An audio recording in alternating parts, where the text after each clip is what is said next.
Hello students, उम्मीद है कि आप सभी अच्छे होंगे। आज हम बात करने वाले हैं फार्मास्यूटिक्स, जो एक सब्जेक्ट है जिसका सब्जेक्ट कोड है बीपी 103T। हम बात करेंगे आरजीपीवी सेमेस्टर एग्जाम चल रहे हैं आप लोगों के, तो उसी के रिकॉर्डिंग हम शॉर्ट शॉर्ट टॉपिक को एक्सप्लेन करने वाले हैं। ठीक है, शॉर्ट में हम एक्सप्लेन करेंगे सभी यूनिट्स को, सभी टॉपिक्स को। इजिली आपको समझना है तभी आप एग्जाम में लिख पाएंगे, अन्यथा नहीं लिख पाएंगे।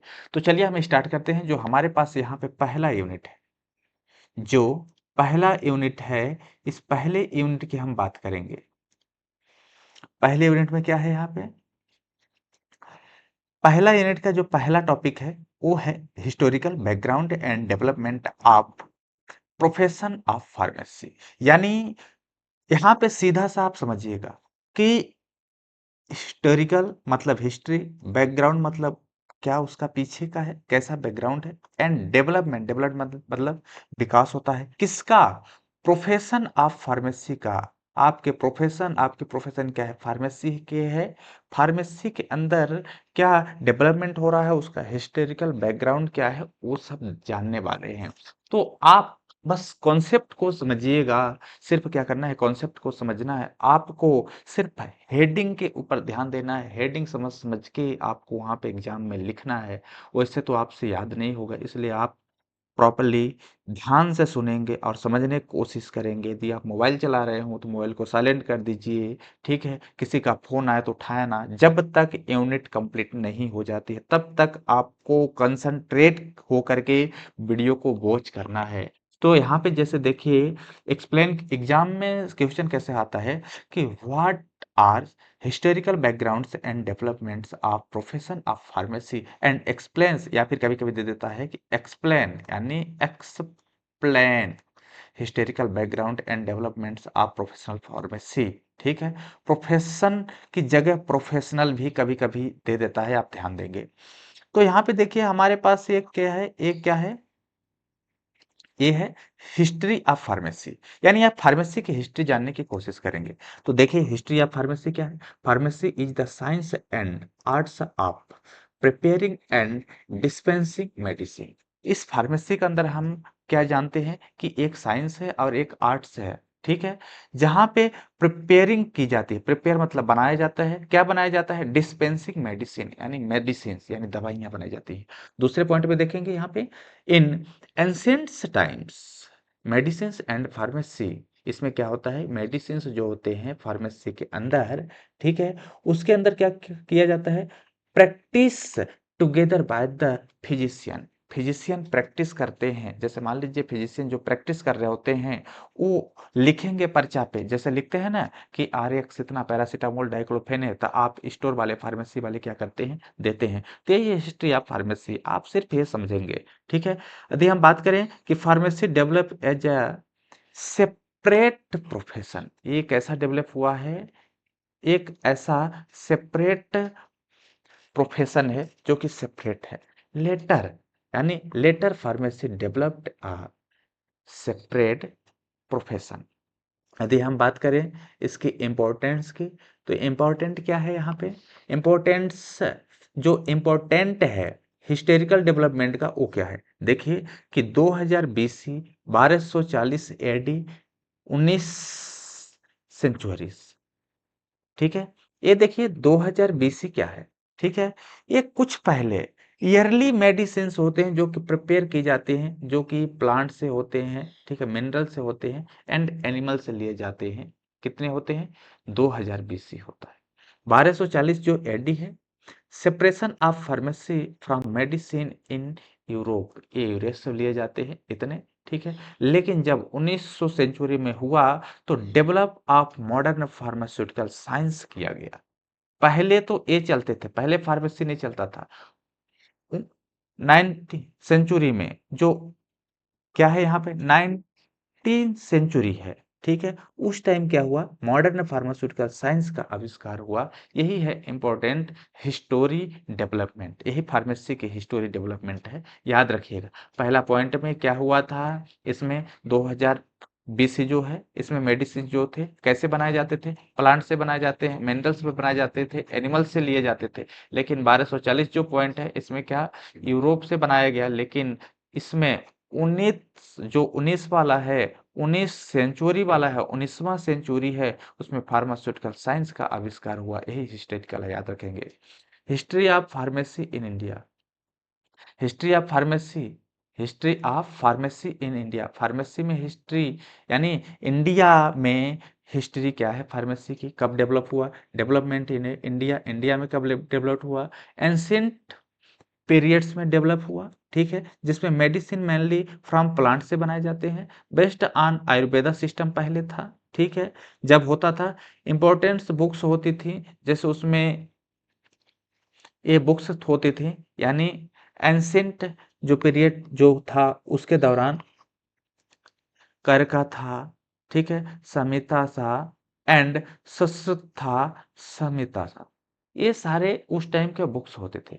ब्रिटिश पीरियड में क्या हुआ था कि वेस्टर्न जो थे वो मेडिसिन इंट्रोड्यूस किए, लेकिन फार्मास्यूटिकल मैन्युफैक्चरिंग स्टार्टेड करवाए कहाँ से, British period. Modern modern period की हम बात करें तो यदि मॉडर्न पीरियड में बात करेंगे तो फार्मेसी एजुकेशन स्टार्टेड हुआ था कब, 1937 में, ठीक है, कहाँ पे हुआ था, बनारस हिंदू यूनिवर्सिटी यूपी में पाया जाता है, वहाँ पे। इंडिया की बात करें तो सबसे पहले फार्मेसी वहीं पे आई थी, हिंदू विश्वविद्यालय जो एजुकेशन चालू हुआ था 1937 में एट बनारस यूनिवर्सिटी, जिसे हम BHU के नाम से जानते हैं। किसके नाम से जानते हैं, BHU के नाम से जानते हैं। महादेवालाल सराफ जो थे इसके फादर माने जाते हैं। यदि हम बात करें इंडिया में फार्मेसी के फादर कौन है तो महादेवालाल सराफ हैं, याद रखेंगे। वर्ल्ड की बात नहीं हो रही, इंडिया की बात हो रही है। फार्मेसी इंडस्ट्रीज इन इंडिया, ठीक है, कैसे ग्रो हो रही है, rapid growth after independence, developments of pharmaceutical companies and drug manufacturing हो रहा है हमारे इंडिया में, बहुत सारे हो रहे हैं। Pharmacy organisation in India, pharmacy organisation in India में बहुत सारे हैं, जैसे फार्मेसी काउंसिल ऑफ इंडिया।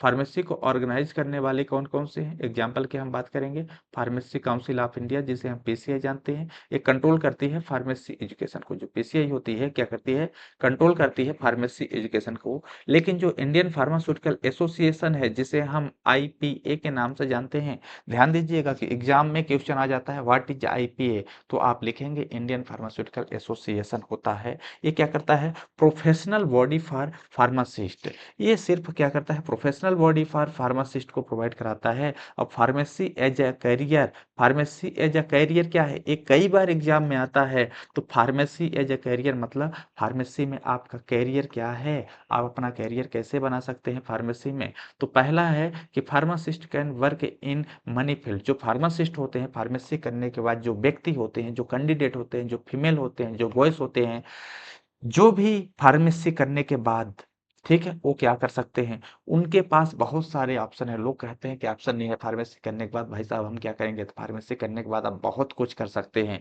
पहला है कम्युनिटी फार्मेसी, पहला क्या है, कम्युनिटी फार्मेसी में स्कोप है जहां पे आप वर्क इन कर सकते हैं इन मेडिकल स्टोर में, ठीक है, मेडिकल स्टोर में वर्क कर सकते हैं या फिर खुद का medical store shop, medical shop पर कर सकते हैं। दूसरा है हॉस्पिटल फार्मेसी, हॉस्पिटल में आप फार्मासिस्ट बन सकते हैं, जो हॉस्पिटल में जाते हैं ना, जो दवाइयाँ देते हैं वो क्या कहलाते हैं, हॉस्पिटल फार्मेसी में सप्लाई कर सकते हैं मेडिसिन एंड हॉस्पिटल में, आप खुद का मेडिकल स्टोर खोल करके सप्लाई करते हैं मेडिसिन हॉस्पिटल में।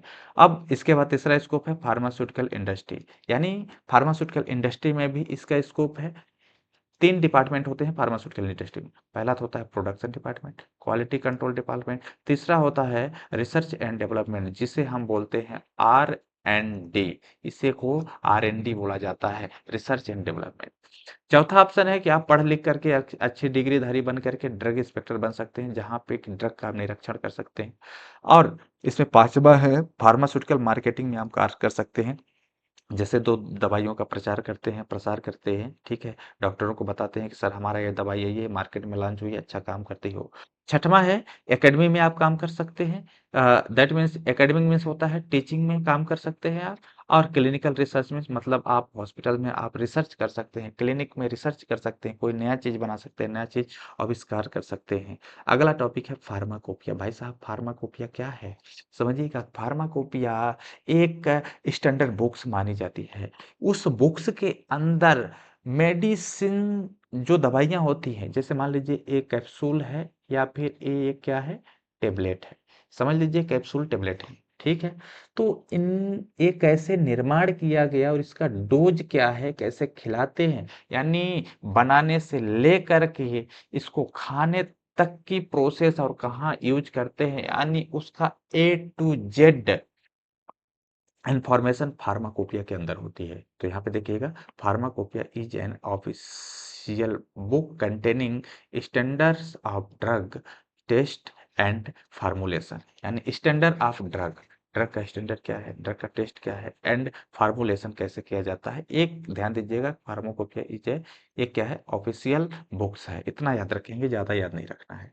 इम्पोर्ट इम्पोर्टेंट फार्माकोपिया, ठीक है। या फिर कभी-कभी एग्जाम में क्वेश्चन आता है टाइप ऑफ फार्माकोपिया।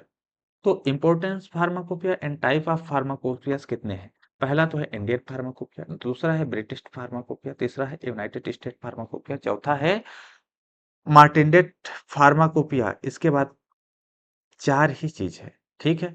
इसी को हम मार्टिनेट फार्माकोपिया को हम बोलते हैं एक्स्ट्रा फार्माकोपिया। ये चार फार्माकोपिया है, इनको अच्छे से आपको याद रखना है। देखिए इंडियन फार्माकोपिया को हम आईपी कहते हैं, जो कि हमारे इंडिया में रेफरेंस बुक्स मानी जाती है। ब्रिटिश वाले ब्रिटिश फार्माकोपिया मतलब बीपी, इसे ब्रिटिश वाले मानते हैं, ठीक है। यूनाइटेड स्टेट फार्माकोपिया, इसे यूनाइटेड स्टेट वाले मानते हैं। एक्स्ट्रा फार्माकोपिया मतलब तीनों को कंबाइन करके एक एक्स्ट्रा फार्माकोपिया बनाया गया है, ठीक है, जो कि पूरे वर्ल्ड में चलता है, उसको हम बोलते हैं एक्स्ट्रा फार्माकोपिया। देखिए इंडियन फार्माकोपिया जो होता है official drug standard books of India, ठीक है। ये क्या है ऑफिशियल ड्रग, जो ऑफिशियल ड्रग होते हैं इसकी स्टैंडर्ड जो होती है बुक्स ऑफ इंडिया, ये क्या है एक बुक्स है इंडिया में है। Published by Indian pharmacopoeia commission, ठीक है। इसको पब्लिश किसने किया था, इंडियन फार्माकोपिया कमीशन ने पब्लिश किया था। ब्रिटिश फार्माकोपिया याद रखेंगे कि British pharmacopoeia of the United, ठीक है, यूनाइटेड किंगडम, ये क्या है यूनाइटेड किंगडम में प्रोजेक्ट किया था, उनकी एक बुक है। यूनाइटेड स्टेट फार्माकोपिया जिसे हम यूएसपी के नाम से जानते हैं, क्या है एक ड्रग स्टैंडर्ड बुक्स है, जो कि इन द यूज की जाती है कहाँ पे यूएसए में, यानी that means USA, that means कह सकते हैं अमेरिका। मार्टिनडेल, ठीक है। मार्टिनडेल, मार्टिनडेल जो है द कंप्लीट ड्रग रेफरेंसेस, इसमें सारे ड्रगों का रेफरेंस होता है। जैसे कि हम जान सकते हैं स्ट्रा फार्माकोपिया, कभी कभी एग्जाम में आता है कि व्हाट इज स्ट्रा फार्माकोपिया, तो आप बताएंगे स्ट्रा फार्माकोपिया मार्टिन डेल को कहते हैं, extra pharmacopoeia also known as Martindale. देखिए इसमें प्रोवाइड किया गया है डिटेल को, ठीक है, यानी इसमें सारे डिटेल को प्रोवाइड किया गया है। कौन कौन से डिटेल्स, जैसे information about the drug, drug का इंफॉर्मेशन, यूज वर्ल्ड वाइज, यानी हमने पहले बताया ना कि इसका यूज कहाँ पे होता है वर्ल्ड वाइड, यानी पूरे देशों में, ठीक है, यानी पूरे विश्व में वहां पे यूज होता है। डोज फॉर्म क्या है, सॉरी डोजेस फॉर्म क्या है। आप लोगों ने डोजेस फॉर्म देखा होगा, डोजेस फॉर्म मेनली चार टाइप से होते हैं, मैं सब बताऊंगा अच्छे से। देखिए डोजेस फॉर्म का डेफिनेशन देखिए, a dosage form is the physical form in which are drugs in produce and dispense, ठीक है। जैसे मान लीजिए एक फिजिकल फॉर्म में हम देख सकते हैं, जैसे दवाइयों को हम देखते हैं, जैसे आप क्रीम को ले लीजिए, वो क्या है सेमी सॉलिड, क्या है सेमी सॉलिड। टेबलेट को ले लीजिए सॉलिड है, ठीक है। आप सिरप ले लीजिए, वो क्या है लिक्विड है। ये तीनों क्या है डोजेस फॉर्म है, ठीक है। जैसे हम बात करें कि टेबलेट हो गया, कैप्सूल हो गया, सिरप हो गया, इंजेक्शन हो गया। कैप्सूल की बात करेंगे, सॉलिड होता है मतलब ठोस होता है, कैप्सूल भी वैसे ही होता है। सिरप मतलब लिक्विड होता है, इंजेक्शन मतलब लिक्विड होता है। अब हम बात करें कि डोजेस फॉर्म का क्लासिफिकेशन क्या है, तो डोजेस फॉर्म का क्लासिफिकेशन यहाँ पे क्लासिफिकेशन दिया गया है कि मोस्टली 4 टाइप से क्लासिफिकेशंस होते हैं। पहला तो होता है सॉलिड डोजेस फॉर्म। सॉलिड मतलब हम बात कर सकते हैं ठोस पदार्थ। क्या? ठोस पदार्थ। ठोस क्या-क्या होता है? जैसे मिट्टी भी हो सकती है, पत्थर भी हो सकती है, जो ठोस होता है। जैसे टेबलेट हो गया, कैप्सूल हो गया, पाउडर हो गया, ये सब क्या है? ठोस। याद रखिएगा इनको।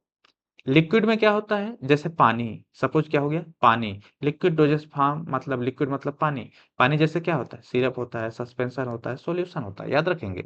सेमी सॉलिड मतलब हमने बताया कि क्रीम, ठीक है? जैसे ऑइंटमेंट हो गया, क्रीम्स हो गया, जेल्स हो गए, ये सब क्या है? Semi solid. ना ही सॉलिड और ना ही लिक्विड। ना ही सॉलिड है, ना ही लिक्विड है, दोनों को मिक्स है तो उसको हम बोलते हैं सेमी सॉलिड डोजेस फॉर्म। अगला होता है गैसियस डोजेस फॉर्म, जो गैस के माध्यम से होता है। गैस के माध्यम से मतलब जैसे मान लीजिए किसी ने गैस छोड़ा, आप नाक बंद करते हैं, वो क्या है? गैस फॉर्म में है भाई साहब, वो दिखाई नहीं देता कैसा, गैसियस फॉर्म में है। जैसे किसी को सर्दी हो जाती है तो इनहेलर आते हैं, ठीक है? आप उसको आ, सूंघें तो क्या हो जाते हैं? सही हो जाती है सर्दी। जैसे इनहेलेशन हो गया, ठीक है, एरोसॉल हो गया, ये याद रखिएगा। ये 4 टाइप से क्लासिफिकेशन होते हैं। अगला हम बात करेंगे प्रिस्क्रिप्शन। क्या बात करेंगे? प्रिस्क्रिप्शन। प्रिस्क्रिप्शन जैसे मान लीजिए आप किसी डॉक्टर के पास जाते हैं तो एक पर्चा लिखता है, इस तरह से लिखता है ना, जैसे लिख देता है यहाँ पे टेबलेट, जैसे डाइक्लोफेनक इसको दे देगा सुबह शाम, ठीक है?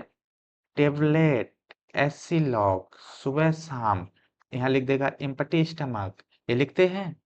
ये सब क्या है? जो प्रिस्क्रिप्शन लिखते हैं, जो डॉक्टर पर्चा लिखता है, उसी को हम क्या बोलते हैं? प्रिस्क्रिप्शन कहते हैं। याद रखना है, ठीक है? उसी को क्या बोलते हैं? प्रिस्क्रिप्शन कहते हैं। इसका डेफिनेशन क्या होगा, ये देखिए। A prescription is a written order from a register medical practitioner to a pharmacist to prepare and dispense medicine.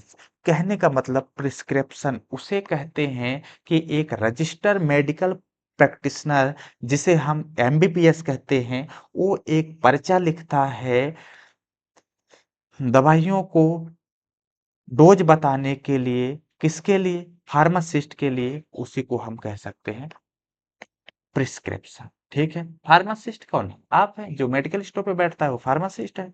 तो याद रखेंगे पार्ट ऑफ प्रिस्क्रिप्शन, इसके बहुत सारे पार्ट होते हैं। जैसे लोग प्रिस्क्रिप्शन लिखते हैं ना, वो मैं बता रहा हूँ क्या पार्ट आप है प्रिस्क्रिप्शन, उसके पार्ट आप समझिएगा। जैसे इसमें डेट है, ठीक है?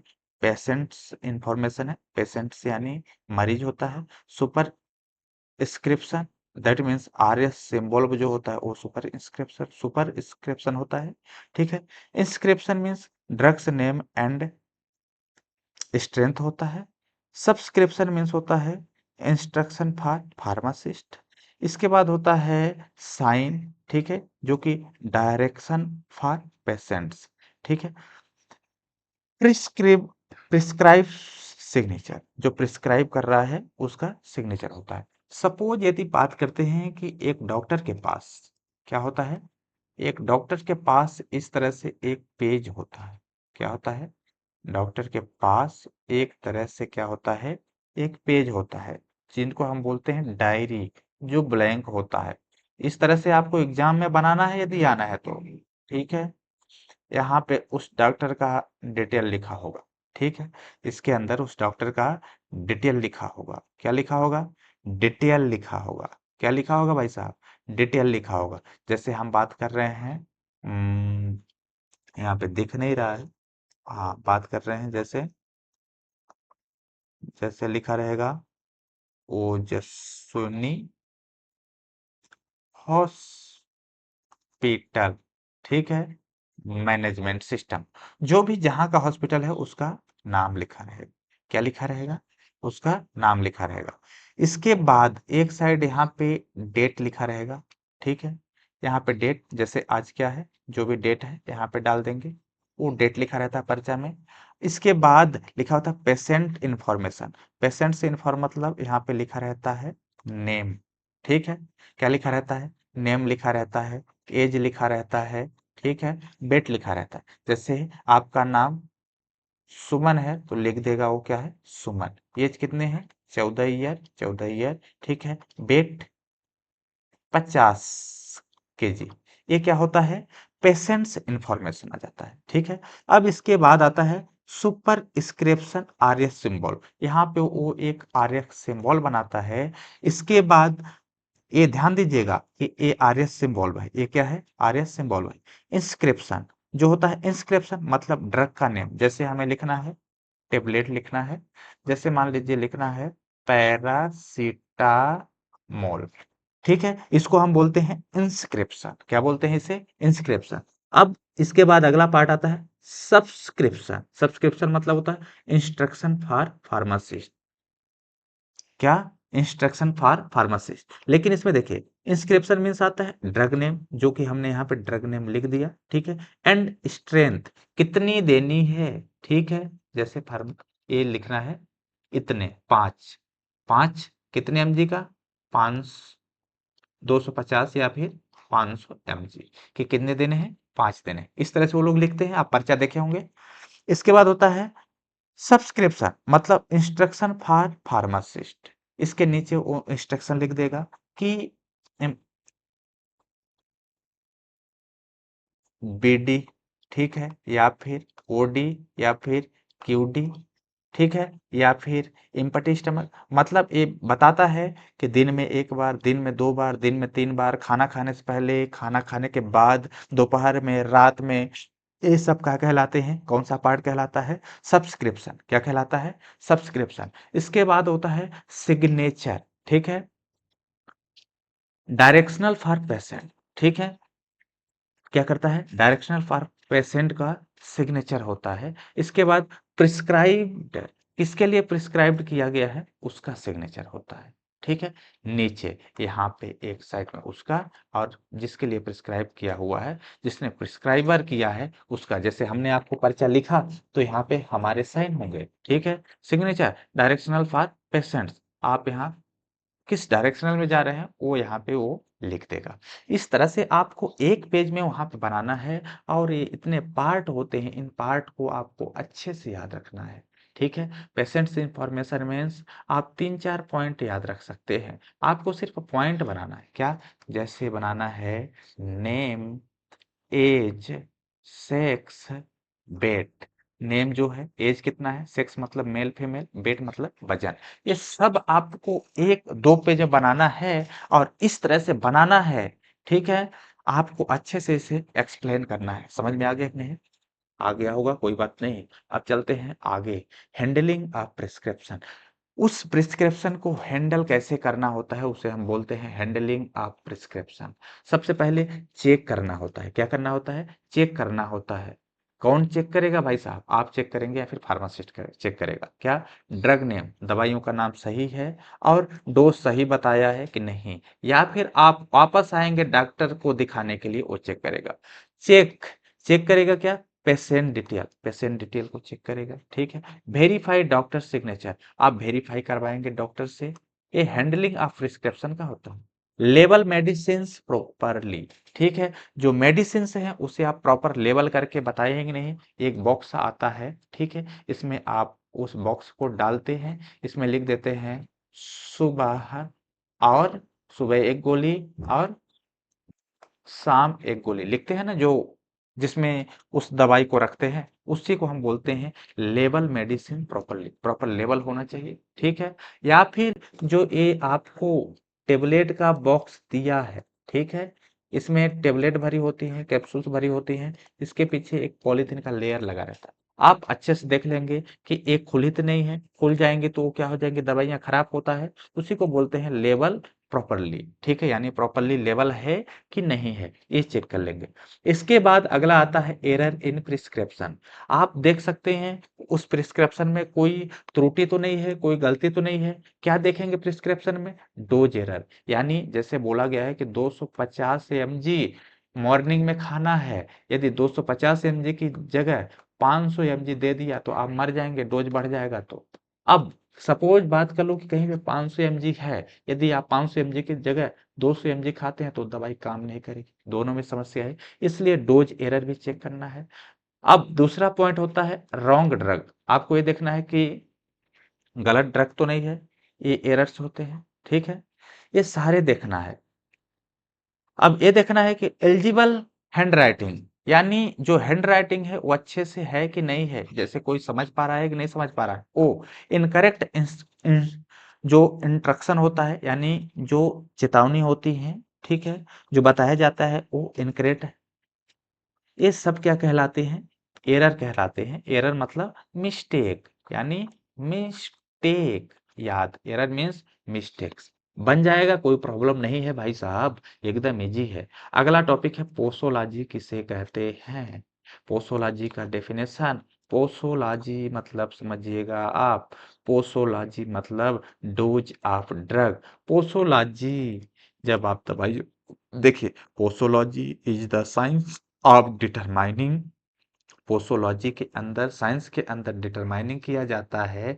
और क्या डिटरमाइन किया जाता है, प्रॉपर डोज ऑफ ड्रग, किसी ड्रग की डोज, किस व्यक्ति को कितना ड्रग देना चाहिए उसको डिटरमाइन किया जाता है, ठीक है, उसको डिटरमाइन किया जाता है। याद रखेंगे कि इसके फैक्टर इफेक्टिंग, किस पे फैक्टर इफेक्टिंग होता है, इसका किसके आधार पे होता है, फैक्टर इफेक्टिंग, हेडिंग बनाएंगे आप, डोज फैक्टर इफेक्टिंग किसके ऊपर इफेक्ट करता है, पहला तो होता है एज के आधार पे, दूसरा होता है बॉडी वेट के आधार पे, तीसरा होता है सेक्स के आधार पे। सेक्स मीन्स आप लोग गलत नहीं समझिएगा, यहाँ पे होता है मेल और फीमेल, याद रखेंगे।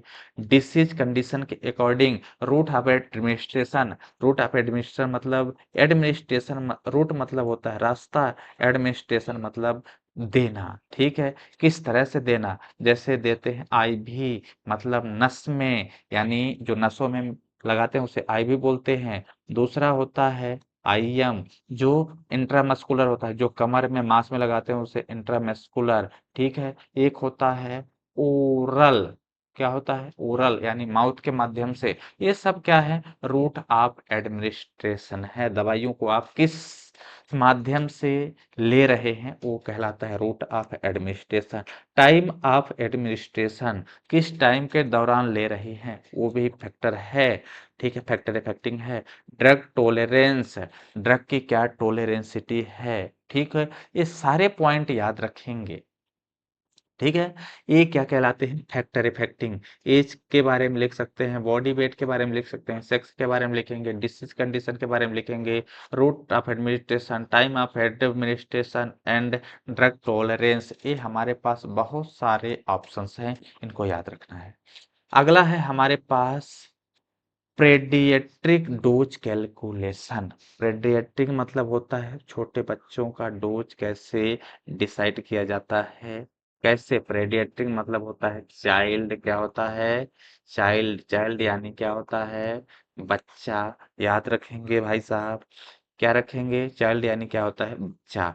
तो इसको डोज को डिसाइड करने के लिए तीन चार कैटेगरी दी गई हैं, जो कि यहाँ पे पहला कैटेगरी है वो क्या होने वाला है, एज बेस्ड डोज। एज के आधार पे डोज को कैसे कैलकुलेट करेंगे, यंग्स फार्मूला, एक स्केल, वो नाम क्या है इसका, यंग्स फार्मूला, याद रखेंगे। या फिर आता है व्हाट इज यंग्स फार्मूला, तो यंग्स फार्मूला के अकॉर्डिंग एज बेस्ड, एज के अनुसार डोज कैलकुलेट किया गया है। चाइल्ड डोज, यहाँ पे क्या लिखेंगे, चाइल्ड का डोज क्या है, चाइल्ड बराबर यानी बच्चे, जैसे मान लीजिए कोई बच्चा है उसका डोज क्या होगा, जैसे सबसे पहले देखेंगे उसका एज क्या है, ठीक है, एज क्या है, और यहाँ पे अपान में एज प्लस 12, बच्चे 12 साल के नीचे रहते हैं उन्हीं को हम बच्चे कहते हैं, 12 से प्लस हो जाते हैं तो उसको हम क्या बोलते हैं, एडल्ट के अंदर काउंट करने लगते हैं। इसके बाद इनटू एडल्ट, एडल्ट यानी एक स्वस्थ, एक जैसे आप लोग हैं वो स्वस्थ कहलाते हैं। जैसे मान लीजिए किसी भी चीज की को किसी बच्चे का डोज करना है, डिसाइड करना है, जैसे यहाँ पे 6 साल का बच्चा है तो लिखेंगे 6, एज कितना है 6 प्लस 12 इंटू एडल्ट डोज, जैसे मान लीजिए पैरासीटामोल होता है, हम बात करते हैं पैरा, सॉरी, पैरा सेटामोल 500 mg होती है। तो एडल्ट डोज कितना है? 500 mg है, जो दवाइयों में लिखा रहता है। तो यहाँ पे लिखेंगे 500 mg। अब इसको मल्टीप्लाई कर देंगे और 6 12 से जोड़ करके जो भी आई वो आ जाएगा, वो डोज निकल जाएगा। ठीक है, क्या आ जाएगा? डोज निकल जाएगा। याद रहेगा कि नहीं रहेगा? तो इतना ध्यान देना है आप लोगों को। इस तरह से क्या होता है? डोज होता है भाई साहब। क्या होता है? डोज होता है।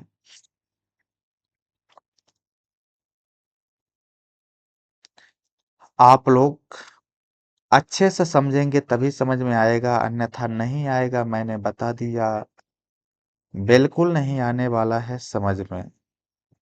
आप प्रॉपर जुड़े रहेंगे तभी समझ में आएगा, अन्यथा नहीं आएगा। ये तो हो गया क्या? एज, आप एज के अकॉर्डिंग। दूसरा होता है वेट। वेट यानी वजन, वेट बेस्ड डोज। इसका नाम क्या है जो वेट के अकॉर्डिंग दिया है? Clerks formula. इसको क्या बोलते हैं? क्लर्क फार्मूला बोलते हैं। हम निकाल रहे हैं चाइल्ड यानी क्या होता है? बच्चा होता है।